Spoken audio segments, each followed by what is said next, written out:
চলো আজকে তোমাদেরকে একটা পার্সেল আনবক্সিং করে দেখাই।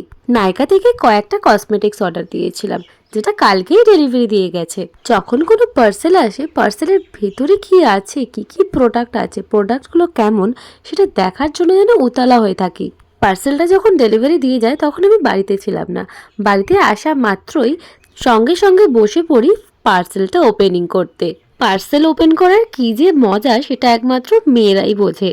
এটা যদি হয় কসমেটিক্স তাহলে তো আর কোনো কথাই হচ্ছে না। নাইকা আমার ভীষণ পছন্দ, যার জন্যই কিন্তু মাঝের মধ্যে আমি অর্ডার করে থাকি। চলো তোমাদেরকে এবার দেখিয়ে দিই কি কি অর্ডার করেছিলাম। প্যাকেজিংটা কিন্তু বেশ দারুণ। আমি অর্ডার করেছিলাম একটা ফাউন্ডেশন, একটা আইলাইনার, একটা কম্প্যাক্ট পাউডার, একটা লিপ লাইনার। নাইকার এই কম্প্যাক্ট পাউডারটা আমি কিন্তু প্রথমবার ইউজ করব। তোমরা কি কেউ আগে কখনো ইউজ করেছো? ইউজ করে থাকলে রিভিউটা একটু জানিও তো কেমন। ফাউন্ডেশনটা অর্ডার করেছিলাম বায়োটিকের ফাউন্ডেশন আমি আগেও ইউজ করেছি, এটা কিন্তু বেশ ভালো।